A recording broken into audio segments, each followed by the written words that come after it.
Ben-Hur, the one from 1959, might be the most legendary movie that I've never seen, or that I hadn't seen before last week. And honestly, I wasn't sure what to expect. Well, in some ways, I knew exactly what to expect with this movie, but I didn't know if I was going to like it. I didn't know if this movie was going to be worth my time. Let's just cut to the chase. Is Ben-Hur still good? To me, the answer is sort of. There are pieces of this movie that are truly amazing. We're talking about the battle at sea. We're talking about the chariot race. We're talking about, well, that's about it. The chariot race has a big reputation, and it absolutely lives up to it. In 1959, I think this may have been one of the greatest things ever filmed. Of course, now we have the pod race from Star Wars Episode 1, but still, the chariot race looks amazing. It is remarkably dynamic. When I think of 1959, I usually think of static stuff, a camera going like this, maybe filming a play on a stage. And to be fair, a lot of this movie is actually pretty static, but the chariot race is so kinetic and frenetic,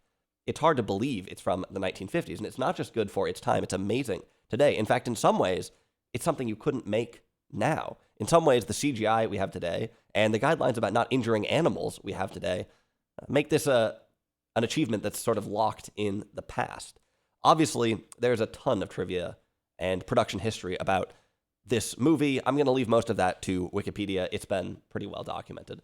One of the problems with Ben-Hur, for me, is that when the chariot race scene ends, there's still 45 minutes left in the movie, and there's really very little that happens in that 40 minutes, unless you count the crucifixion of Jesus Christ, but you may have already heard that story. Now, normally on this channel, I praise movies for being long and boring, and honestly, I don't think Ben-Hur is that long. It's a mere 3.5 hours, and that includes an overture and an intermission. I also wouldn't say that it's actively boring, but there were large parts of it that to me were just uninteresting. Maybe that sounds like the same thing. I think it's a little bit different. If you watch the movie, here's my practical advice. Don't really pay attention for the first hour of the movie. Just skim through that part. And don't really pay attention to the last 45 minutes of the movie. Just kind of skim through that part. But otherwise, it's great. Of course, an hour and 45 minutes could be its own movie. So there's an entire movie's worth of things I didn't care about in this movie, but at the same time, it really is pretty amazing. Let's take a step back before you make an angry comment about me criticizing your grandmother's favorite movie. It's easy to remember. It's easy to remember what year Ben-Hur starts. It's 0, or possibly 1. I forget, actually. This movie might be called Ben-Hur and follow a character, made-up character, named Judah Ben-Hur, but it's kind of the story of Jesus Christ. I'm not sure I would call Ben-Hur a religious film, but I wouldn't call it a historical film either. I might call it an ahistorical film, at the very least, because, like I said, Judah Ben-Hur was not a real guy. I'm not going to dissect this from a historical perspective or a theological perspective, though. From a cinematic perspective, we have a little bit of what I would call historical irony, the same mechanism you find in good old Forrest Gump. Ben-Hur crosses paths with a number of biblical figures. There's some biblical cameos in this film, and in some ways, it's a nice way to ground what is a very far away and kind of abstract, mystical story, to ground it in a human timeline, to see what people were doing and to get some sense of context. On the other hand, a lot of these cameos felt a little bit hokey to me. Okay, they're kind of clever. You hear, oh yeah, there's some guy, John, going around drowning people. Some kind of Baptist, right? That's kind of funny and kind of clever, but ultimately, I don't know, it's a little hokey. I think a somewhat fundamental issue with Ben-Hur is that it doesn't really go beyond the Bible. In some ways, it obviously does, given that it has a new character. But, I mean, this is an opportunity to show Jesus and this story in kind of a more intuitive light, right? There's actually like a really interesting question here, regardless of whether or not you believe, which is how one man could spawn this entire movement, this huge thing. Why was he so compelling? What was it about Jesus and about Christianity that meant so much to people? And I think Ben-Hur falls way short of answering these questions. Maybe that's not the idea, but I was hoping that we might get a taste or a hint of that. Maybe if you're already a believer, well, then you don't need the answers. And maybe that's who the movie's intended for. Basically, there's sort of two angles. First, Ben-Hur does give some historical context. For instance, we see that the Romans are mean. Ironically, a lot of this movie was filmed at Cinecittà in Rome. The Roman justice system in Ben-Hur, though, is brutal. The movie is surprisingly graphic here, surprisingly metal film, kind of cool. We see a society that is in some ways pretty small. People know who each other are, but it's a society that is also defined by some rigid structures. There are slaves, conquerors. The usage of slavery and servitude in this movie is kind of interesting. It might not be exactly what you would expect in some parts. I think there could be a lot more depth to the historical perspective, but there is something here. And the movie does kind of hint at how, in this context, Jesus preaching love and forgiveness was a radical idea. They contrast this somewhat with Ben-Hur's instinct for revenge. But the movie doesn't quite close the deal here. Maybe for someone who has read more scripture than me, there's more to it. But I think the movie just doesn't actually show you what was special about this guy or about these thoughts. The movie does show you that Jesus is special. And this is the second angle that we see really clearly, right? Jesus has an aura in this movie. There's a scene where a Roman guard confronts him, but as soon as he sees his face, we never see his face. As soon as this guard sees his face, he's lost for words, right? Maybe it's a good thing that we never see the face, because when the Roman sees it, he's so taken aback and beside himself that he's somewhere over there. He just sort of stumbles away. Now, I get that Jesus was supposed to be a great guy, but to me, this depiction is just not interesting because there's no information here. It's just, wow, look, stunning. He must be amazing, right? But why? That's kind of hard to believe. I guess faith isn't really about plausibility, and maybe what I'm asking for is impossible, right? Could you put this into a movie? I guess. Maybe not. But still, like, I don't know. This is what I mean by the movie not going beyond what is in the Bible in some ways. Just, wow, look at this amazing guy. But why? There's a little bit of historical context, which may or may not be accurate. But really, when it comes to biblical matters, this movie is a loving rehash, a retelling in soft Technicolor light. Oh, there's the nativity scene, almost akin to a nativity someone would set up on their lawn in some ways, or possibly an extremely large nativity scene that someone would set up that's remarkably intricate, right? But does it add much? I don't know. Possibly that's by design. So is this a movie only for believers then? Well, I don't know. I mean, like I said, it has some amazing scenes that anybody is going to like, but there are also some stretches that just might not be very compelling. Again, maybe what I'm asking for is impossible, but this is what I mean by this not being a historical film. You know, you watch Frost and Nixon, for instance, and you get the feeling of like, oh, I see why this guy, Frost, was so compelling, also Nixon, or like, I see the charm, I get it, right? In some ways, like, to sort of reinflate these characters from the past in a certain way. This movie does not do that, which is unfortunate, because I think it could be pretty interesting. You might compare this film, by the way, to The Message, which is a sort of a companion film in some ways to Lion of the Desert. That's a movie about the Prophet Muhammad that similarly you never see the Prophet directly. I think that movie does a lot better job of understanding how historical context played into the movement. I think that movie does a lot better job than Ben-Hur does, but it's also a fair amount newer. Anyway, let's talk about the style a little bit. I mentioned already that there's an overture and an intermission. The intermission uses the creation of Adam as a backdrop. The score is by Miklos Rocha. He did a bunch of epic scores, but I think his best work is for Double Indemnity and The Private Life of Sherlock Holmes, although to be fair, all of his music sounds kind of the same. This Private Life of Sherlock Holmes is a really interesting late Billy Wilder movie. The score for that is actually based on a violin concerto that Rocha wrote before the movie was made. He was a relatively serious classical composer outside of film, although he also had 17 Academy Award nominations and 3 wins, including one for Ben-Hur, which won a lot of Oscars. The legitimacy of like Rocha's classical career, or the way that his classical career like lends legitimacy to him, might be one thing that suited him for these epic films. Ben-Hur is a movie that to some extent has delusions of grandeur. Of course, some of this is warranted because it is to this day one of the largest and most incredible productions ever. It's a film of biblical proportions. But, also, is it up there with the creation of Adam? I don't know.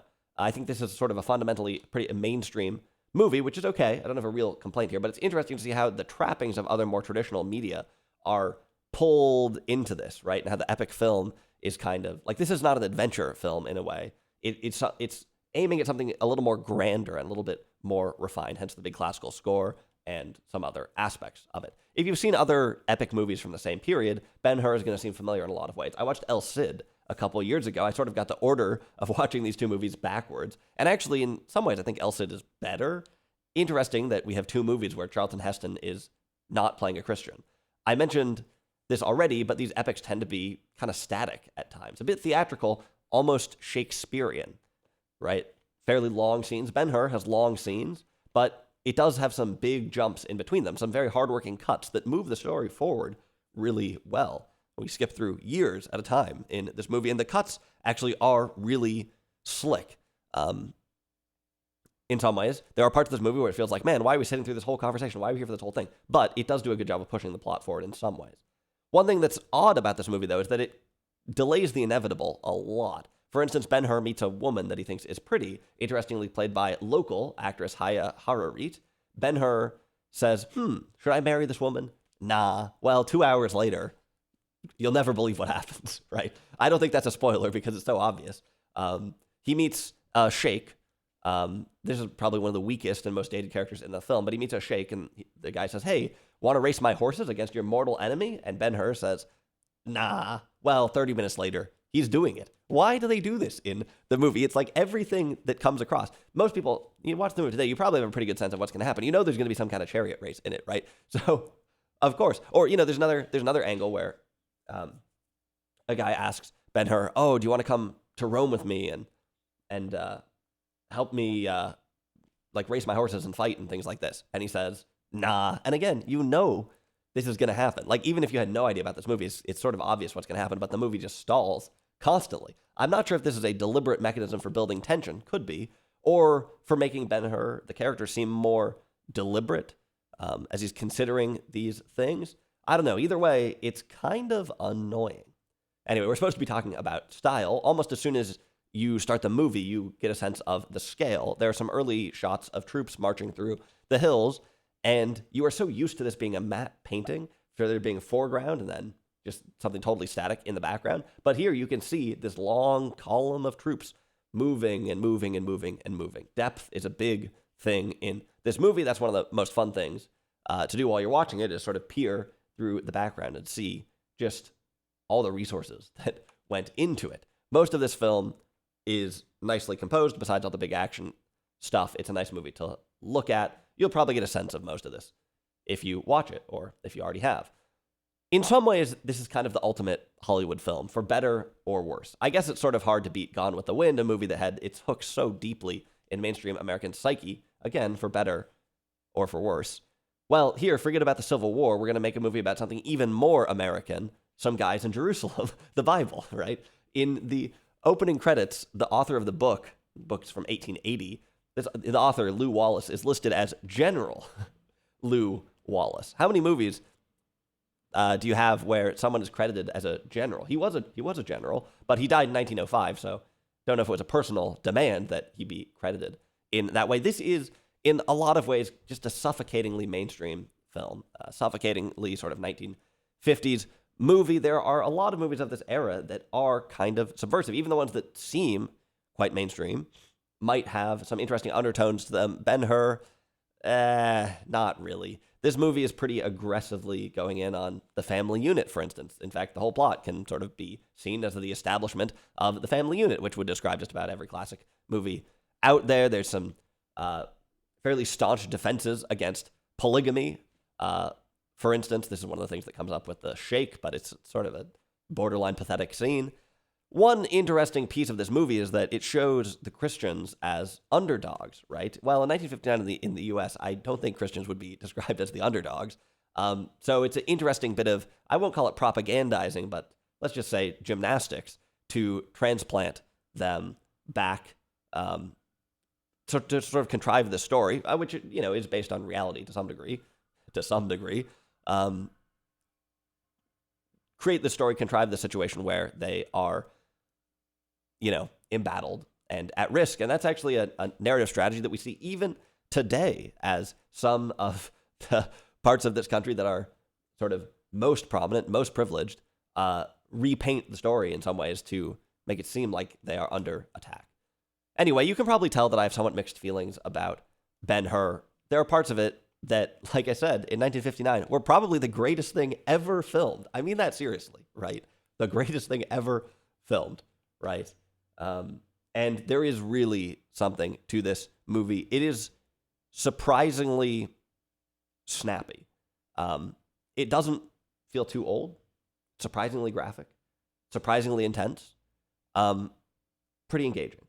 But on the other hand, this movie was shot at Cinecittà alongside another seemingly religious movie. Same time, same place. This is The Nun Story, is the other movie. There are unfounded rumors that Audrey Hepburn snuck into the background of Ben-Hur during her breaks from that movie. The Nun Story, that's a movie that literally has changed my life, right? I'm not saying it's going to change yours, but even though Ben-Hur is so big and so epic, and look, maybe it converted a few people, I don't know. Maybe it has meant a lot to people, but I just think there's a lot more that a movie can do. And Ben-Hur, yeah, not only is it sort of uninteresting in certain portions as you watch it, but I also think that its overall means of operation is, or its overall MO, its overall purpose is surprisingly narrow and not as transcendental as other movies are. But look, that's a high standard, but this is it's a famous movie. So anyway, look, Ben-Hur, yeah, of course, a classic. What does that even mean? Who knows? A great movie in some ways, but also it was a little, well, it's funny. It was both sort of overwhelming and exceeded my expectations, right, in terms of Chariot Race, certain parts of it. But in other ways, it was actually pretty underwhelming. So anyway, let me know what you think about the movie, and I'll see you next week.